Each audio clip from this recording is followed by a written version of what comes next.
Imagine a world where every decision you make could ripple across continents, reshape markets, and define the future before breakfast. Where the line between triumph and disaster is measured not in months, but in minutes, where billion-dollar moves, global politics, and the pursuit of history collide in ways most people could never even imagine. Today, we're diving into a story that isn't just about money or power. It's about strategy, audacity, and the kind of vision that separates the spectators from the players. Buckle up, because what you're about to hear will challenge everything you thought you knew about risk, reward, and the bold moves that make history. In a world where headlines reward outrage and speed over judgment, the most dangerous mistake we can make is confusing volume with wisdom. Global economics does not respond to emotion. It responds to incentives, trust, and long-term credibility. When we talk about China, we are not talking about a slogan or a talking point. We are talking about a civilization with thousands of years of history, an economy that has lifted hundreds of millions out of poverty, and a strategic actor that will shape the next several decades whether we like it or not. Pretending otherwise is not strength, it is denial. Real leadership begins with intellectual honesty.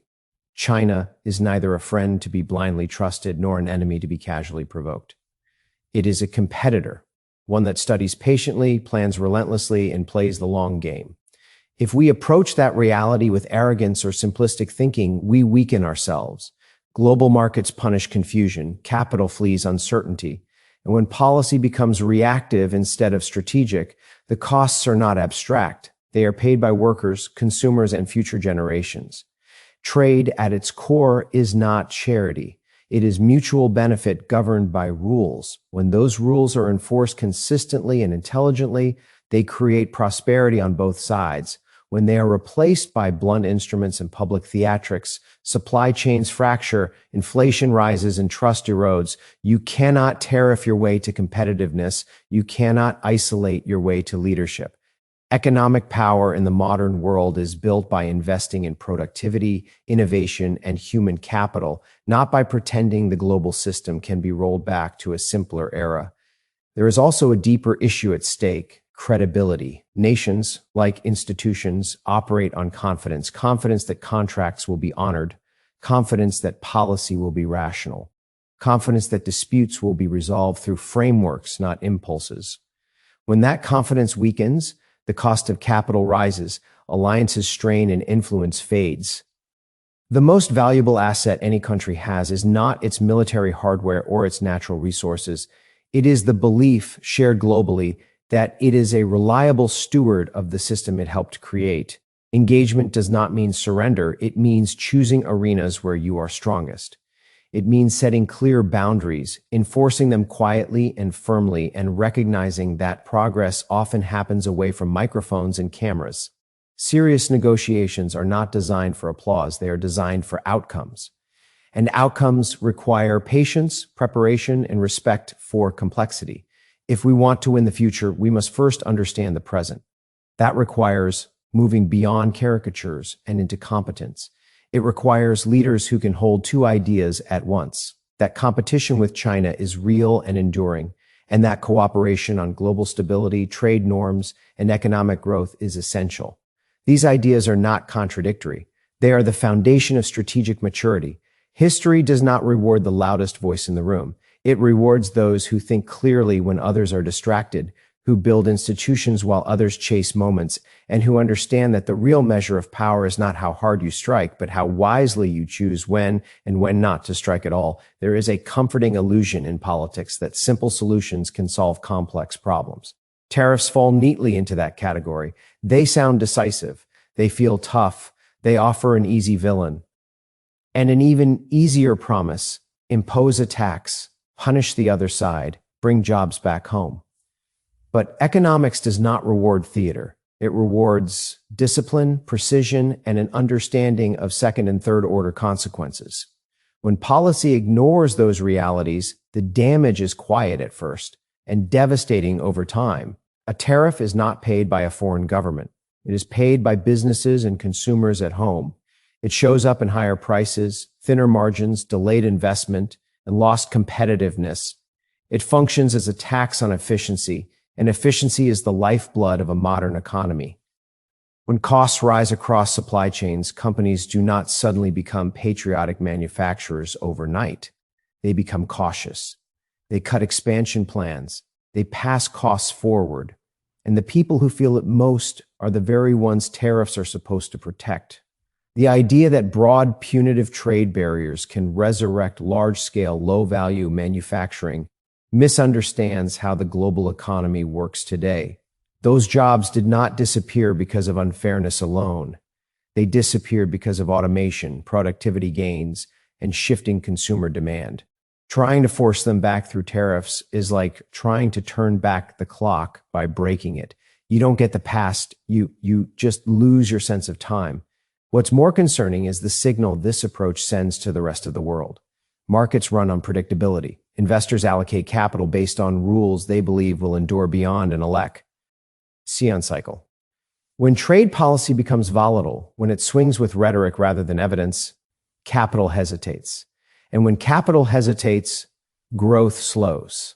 This is not ideology, it is arithmetic. There is also the issue of retaliation. Trade is reciprocal by nature. When one side raises barriers, the other responds, not out of emotion, but out of necessity. Exports suffer. Farmers, manufacturers, and service providers suddenly find doors closed that took decades to open. Rebuilding those relationships is far harder than damaging them. Trust, once lost, carries a permanent risk premium. None of this means trade should be free of rules. Fairness matters. Intellectual property must be protected. Subsidies that distort competition should be challenged. But those battles are won through coordinated pressure, legal frameworks, and alliances, not unilateral disruption. Strength is amplified when it is shared. Weakness is exposed when it stands alone. The most successful economic strategies in history have never been reactive. They have been deliberate. They have focused on education, infrastructure, research, and capital formation. They have understood that competitiveness is earned, not imposed. If you want higher wages, you invest in higher productivity. If you want resilient supply chains, you diversify intelligently. If you want leadership, you act like a steward of the system, not a wrecking ball inside it. In the end, the question is not whether tariffs sound tough. The question is whether they work. And the evidence is clear. Prosperity built on shortcuts is fragile. Sustainable growth comes from policies that respect complexity, reward innovation, and understand that in a global economy, self-inflicted wounds still count as losses, even if you call them victories. A nation's power is not defined solely by its balance sheet or its military strength. It is defined by trust. Trust that its word carries weight. Trust that its institutions are stable. Trust that when uncertainty rises, it will act as an anchor, not as a source of additional turbulence.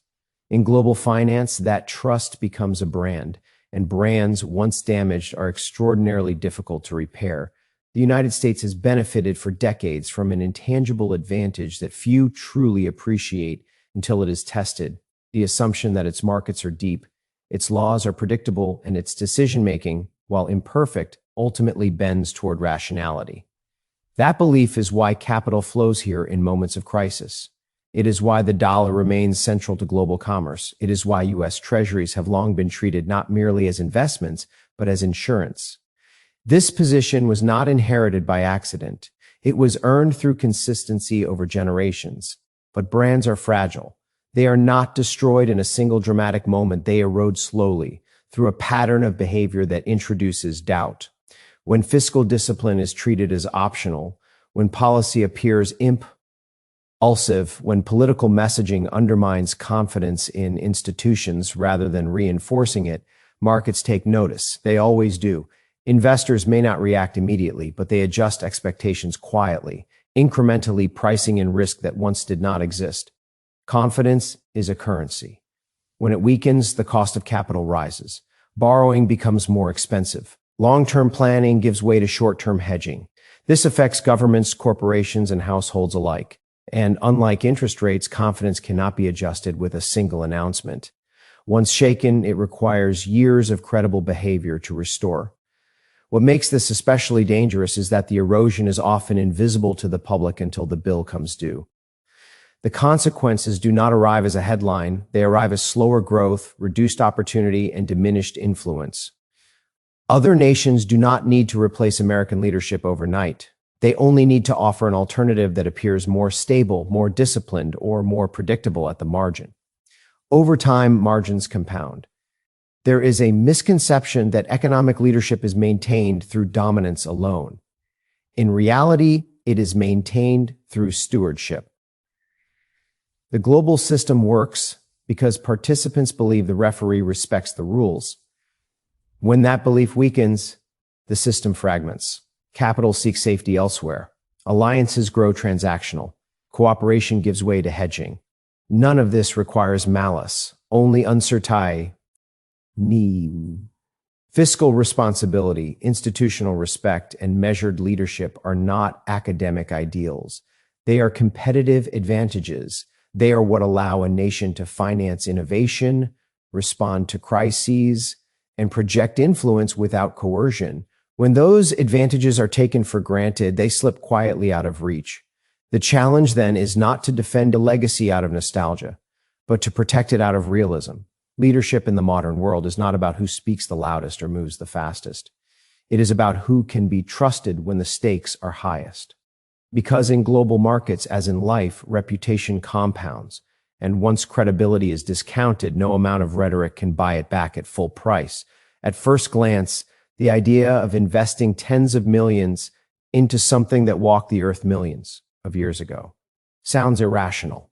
In a world obsessed with quarterly earnings, efficiency ratios, and immediate returns, it can feel almost provocative to allocate capital toward history. But that reaction misses the point entirely. Not every investment is meant to optimize yield. Some are meant to preserve meaning. Capital, when deployed thoughtfully, is a tool. It can build companies, fund innovation, and solve complex problems. But it can also safeguard culture, science, and legacy. Societies are remembered not only for what they produce, but for what they chose to protect. Museums, libraries, and institutions that inspire curiosity exist because someone, at some point, decided that value could not be measured solely in cash flows. History has an inconvenient habit of disappearing when it is treated as expendable. Rare artifacts do not regenerate. Once they are scattered, neglected, or lost to private obscurity, the opportunity for shared learning is gone. Preserving something extraordinary is not about ownership. It is about stewardship. It is about ensuring that future generations can stand in front of something real and feel the scale of time, discovery, and human progress. There is also a deeper parallel between markets and history that is easy to overlook. Both reward patience. Both punish short-term thinking. The most enduring institutions are not built by chasing trends, but by committing to principles that outlast cycles. When you invest in something timeless, you are making a statement about confidence in the future, that there will be minds curious enough to study it, institutions responsible enough to care for it, and a society mature enough to value it.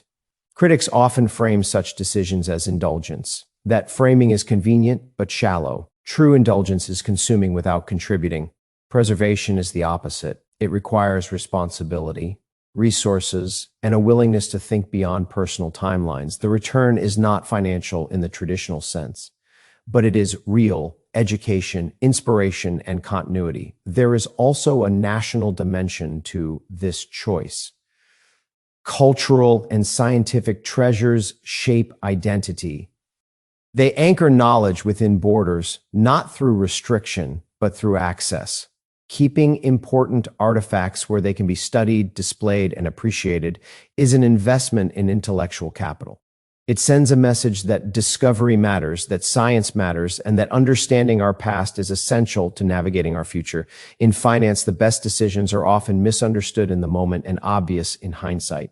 The same is true here. Years from now, what will matter is not the price paid, but the impact created.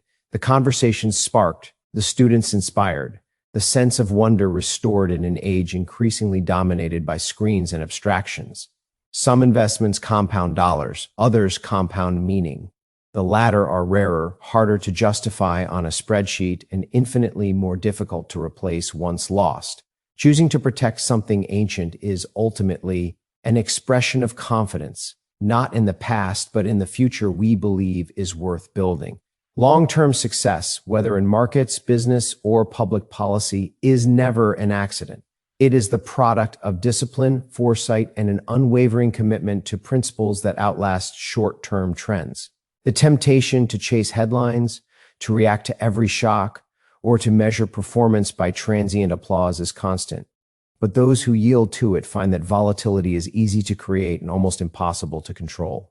Real leadership is measured not by how quickly you respond, but by how wisely you allocate resources, focus attention, and maintain consistency when others are distracted. Fiscal responsibility is central to that consistency. Deficits are not abstract numbers. They are future obligations that must be funded through real capital, real labor, and real economic output. Ignoring them today guarantees that the cost will be higher tomorrow. Growth cannot compensate for chronic overspending if it is unanchored by discipline. Investment in innovation, infrastructure, and education is essential, but so is ensuring that those investments are made in a context of sustainable finances. Otherwise, even the most brilliant strategies are undermined by systemic fragility. A forward-looking approach also requires anticipating change, not reacting to it. Markets evolve, technologies disrupt, and geopolitical landscapes shift. Leaders who succeed are those who study these forces, understand their underlying mechanics, and position themselves and their institutions to benefit from inevitable transitions. Acting only when the consequences of inaction are visible is not strategy, it is crisis management. History is full of examples where the failure to act deliberately, to hedge intelligently, or to commit resources to long-term priorities has led to missed opportunities or catastrophic losses. Risk is omnipresent, but it is not the same as recklessness. Calculated risk involves understanding both probability and impact, designing frameworks to mitigate downside, and retaining the flexibility to adapt when conditions change. Recklessness involves abandoning analysis in favor of emotion, ideology, or bravado. Sustained success comes from the former, short-lived triumphs often come from the latter. Compounding advantages over time requires patience, attention to detail, and the ability to act decisively when the data support it, not when it feels dramatic. Finally, leadership requires balancing ambition with responsibility. It is not enough to achieve for oneself or for immediate metrics of success. True stewardship considers the broader ecosystem, the colleagues, institutions, and society that create the conditions for opportunity. Strategic choices must factor in their long-term implications because the cost of neglecting these relationships is rarely visible in the present but undeniable over the horizon. The decisions that appear incremental or mundane today often determine whether influence, stability, and prosperity endure tomorrow. In short, longevity is earned by those who can resist short-term distraction, understand the consequences of fiscal and operational decisions, anticipate change, and act with disciplined judgment. There is no substitute for preparation, no shortcut to credibility, and no replacement for consistency. Those who internalize these lessons build structures that can withstand uncertainty, capitalize on opportunity, and create real, lasting impact, not just immediate results. The measure of leadership is the ability to navigate complexity with clarity and to transform transient advantage into sustainable legacy. So when the world seems unpredictable, when headlines scream chaos, and when every choice feels bigger than life itself, remember this: the real power isn't in reacting.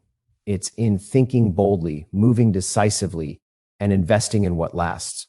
From the heartbeat of global markets to the echoes of history itself, the moves we make today define the legacy we leave tomorrow. The question is no longer what the world throws at you. It's how you rise, how you see opportunity where others see risk, and how you turn vision into action. The stage is set, the moment is now, and the future belongs to those who dare to play at a level most will never even imagine.